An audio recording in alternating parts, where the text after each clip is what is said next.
Hi friends, welcome to my life. I'm Reza Shahdan. You're watching my YouTube channel. Please subscribe. Hi friends. Video ini dibuat berdasarkan pengalaman dan kisah nyata untuk seorang pejuang, pekerja keras, dan pemimpi kelas kakap. Aku, Reza Shahdan, yang bukan datang dari keluarga kaya, bahkan sarapan Indomie nggak pakai telur aja aku bahagia. Aku nggak pernah mikir mau kuliah jurusan apa, tapi yang aku tahu, mimpiku harus menjadi nyata. Ada banyak pelajaran dan masukan, serta hikmah di balik setiap perjuangan. Nanti akan ada cuplikan debat bahasa Inggris yang kemungkinan gambarannya kurang lebih akan sama. Sebenarnya kita mau jadi apa sih? When life gives you opportunity, take and analyze. If it's the best for your future, accomplish it totally and maximally. Ferdian Paleka is evil. He creates unimportant prank and giving away a bunch of people garbage as donation. Objection! So we believe it's inhuman, it's insane, and it's not funny at all. That's why people are mad and they shout out loud about Ferdian. Objection! Shame! Shame, shame. The only things that separates human from anyone else is opportunity. I was so glad coming from Medan to work in Jakarta because I am capable. And I believe there is 1,000 people in Riau, in Medan, do not have that accessibility because a great company or in this top tier of companies are blocking the chance. They require people from Jakarta only, for example, ladies and gentlemen, and that's why we are not happy for that situation. Halo semuanya, aku mau nempati janji ke kalian kalau aku akan menyelesaikan episode 2 Welcome to My Life yang bercerita tentang gimana aku dapat beasiswa dan bisa terbang gratis dibayari pemerintah. Jadi kurang lebih tadi ada cuplikan demo tentang debat bahasa Inggris. Nah sebenarnya dari debat bahasa Inggris itu kemudian itu merambat kemana-mana sampai akhirnya aku bisa lulus beasiswa, aku dapet tiket gratis dari pemerintah karena ikut kompetisi keluar Medan kayak gitu. Dan itu semua akan aku gamblangin di video ini, jadi jangan di skip. Buat yang belum subscribe silahkan subscribe. Buat yang belum kenal, aku Reza Shahdan dan this is me. Welcome to My Life episode 2. Jadi kayak aku sebenarnya pengen banget ada di seriesnya Netflix, cuma karena nggak mungkin. That was my dream. Ya udah, I create my Netflix in YouTube kayak gitu kan. So thank you so much yang udah mau nonton kemarin di episode 1 dan welcome to episode 2. Jadi nanti akan banyak banget campuran antara bahasa Indonesia dan bahasa Inggris, tapi tenang aja, aku akan buat subtitle Indonesia di atas dan subtitle bahasa Inggris di bawah. Jadi teman-teman bisa ngikutin.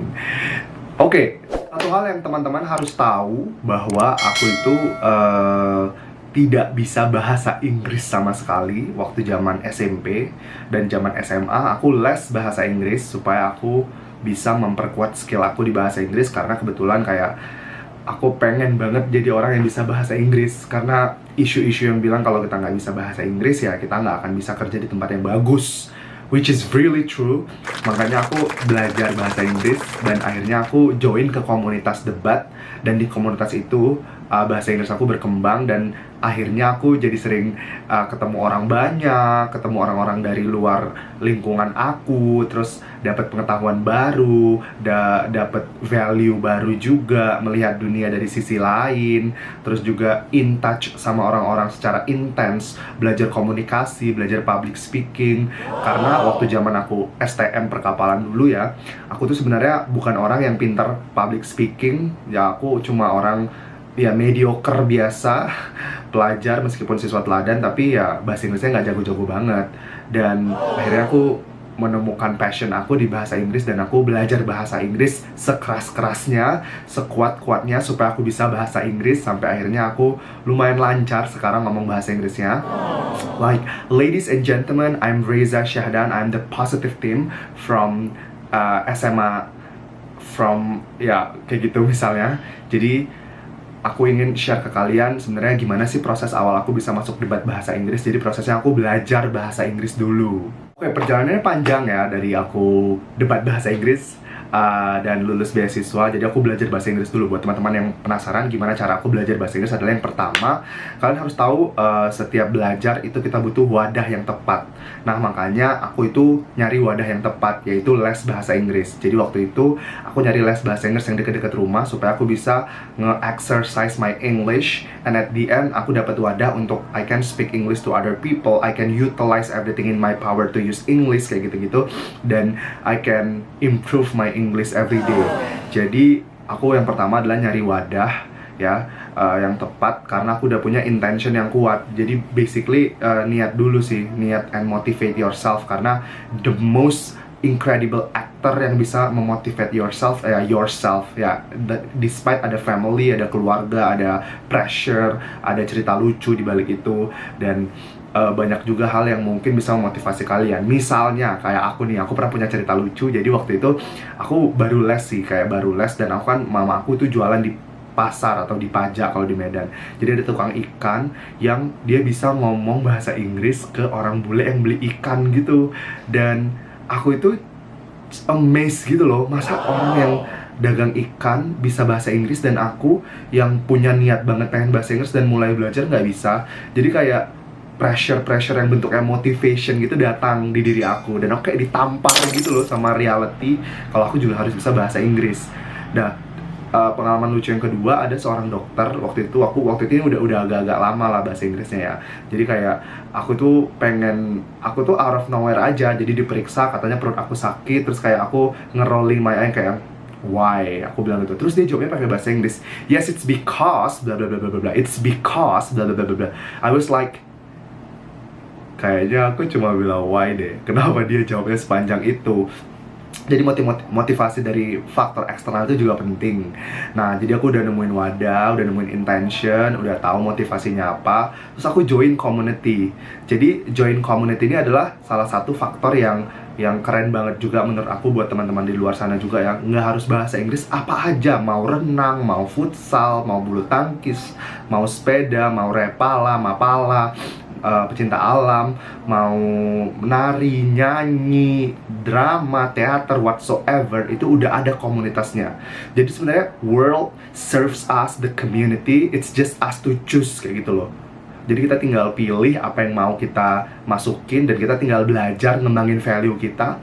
Dan ya udah, jadi kita akan ketemu orang baru, kita akan belajar hal baru, kita akan nge-review diri kita akan meng-improve diri kita, karena kita ada dalam suatu komunitas. Jadi itu lebih intens kayak gitu loh. Dan kemudian setelah aku join komunitas itu, aku belajar juga debat. Padahal awal-awal aku debat itu aku kayak cuman lihat buku yang ditulisin sama teman aku, bukunya aku baca, bahkan aku nggak ngerti sama sekali gitu loh apa yang aku omongin dan topiknya apa waktu itu.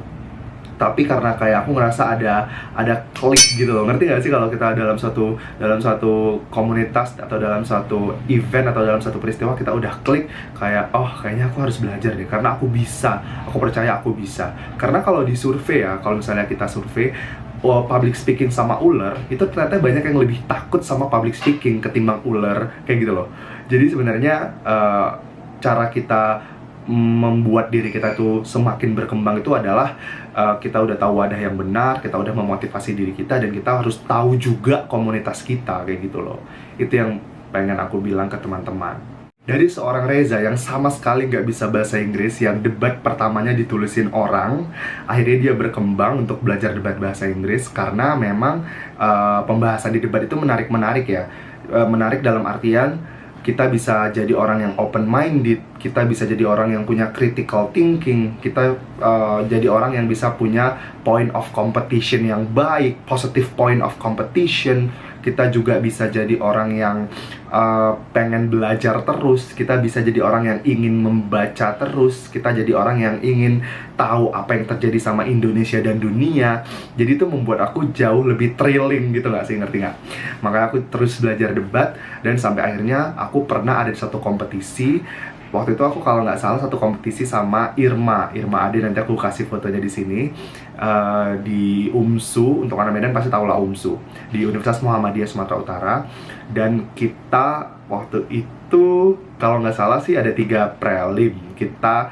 Jadi di debat tuh ada preliminary atau seleksi dulu, itu ibaratnya untuk menuju ke semifinal. Jadi intinya kita masuklah ke semifinal dan akhirnya kita end up being juara 3 waktu itu. Dan aku ketemu sama banyak banget kuliah-kuliah di luar sana yang aku sendiri sebenarnya belum menjadi anak kuliah sih waktu itu, tapi aku represent YPPH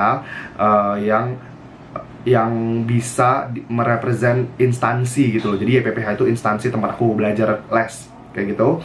Jadi kita compete sama anak kuliah-kuliah, jadi ada LP3I, ada UMA waktu itu Universitas Medan Area, ada USU juga, terus ada Unimed kalau nggak salah, ada UMSU-nya juga, terus ada banyak lah, ada Universitas Metodis Indonesia waktu itu, ada univ in segala yang ada di Medan-Medan ini. Dan aku itu terbuka banget otaknya, dan aku ketemu sama satu orang yang namanya Elisa Pramono. Nanti aku juga kasih fotonya di sini. Jadi Elisa Pramono ini adalah salah satu juri atau powerhouse debater gitulah di Medan. Jadi dia itu udah punya pengalaman kayak debat keluar kota Medan gitu dari kampus. Nah, kampusnya itu LP3I. Jadi ini ya, aku mau ngasih saran ke kalian gimana caranya aku lulus beasiswa. Nah, untuk teman-teman di luar sana, kan beasiswa aku itu bukan beasiswa LPDP atau beasiswa yang memang ada jalur khusus karena kalian dari S1 mau ke S2. Enggak, beasiswa aku itu adalah beasiswa yang dari anak SMA baru mau masuk kuliah. Nah, waktu itu aku pernah dengar sih kayak seliweran kalau di LP3I ada beasiswa jalur khusus, jalur non akademik. Jadi jalur orang-orang yang punya soft skill itu bisa dapet beasiswa full kalau kita melewati proses seleksinya.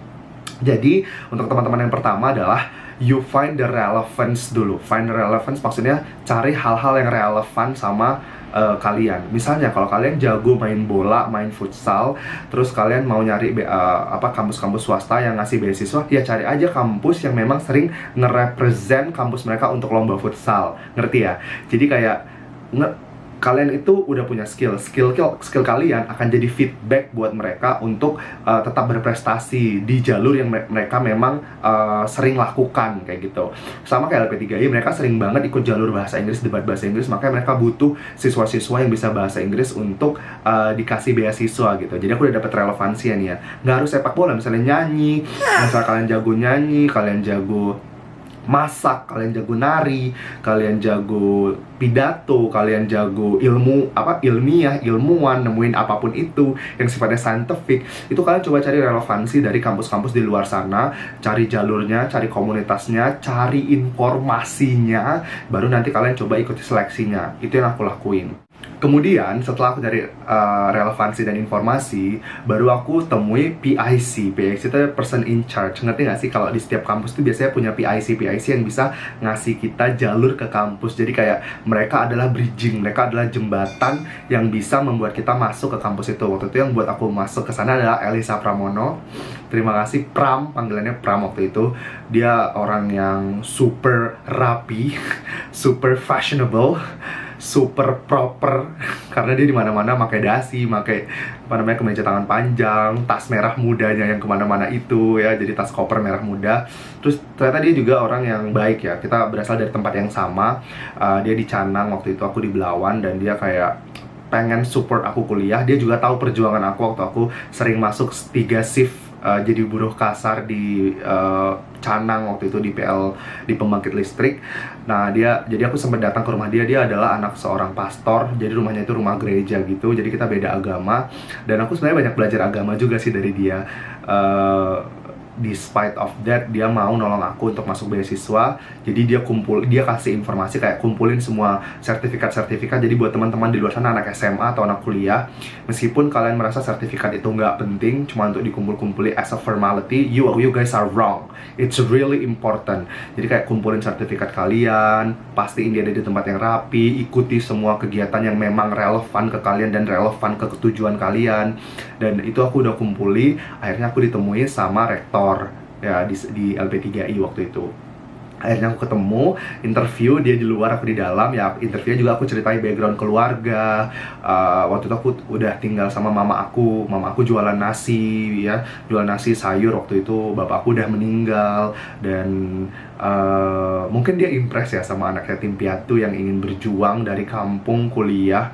Akhirnya dikasih lah dikasih kesempatan lah waktu itu untuk ikut tes potensi akademik, dan akhirnya aku lulus tes potensi akademiknya karena aku belajar juga. Jadi tes potensi akademiknya itu ada kayak hitungan matematika, hitungan logika, sama ada bahasa Inggris juga. Nah, ada bahasa Indonesia juga, dan itu computerized. Everything is computerized, dan akhirnya aku lulus 100%. Jadi teman-teman harus tahu nih, nyari relevan talent kalian ke ke kampus yang pengen kalian tuju. Setelah itu cari informasi, setelah itu cari PIC, setelah itu preparation ya. Kalian juga harus prepare diri kalian kalau misalnya nanti tesnya seperti apa, aku harus belajar apa, kayak gitu-gitu. Karena that's a bit bullshit kalau kalian cuma percaya sama passion, sama apa yang akan terjadi. Pokoknya kalian percaya aja, ya udah aku tes aja, nanti terjadilah. No, hidup nggak kayak gitu, guys.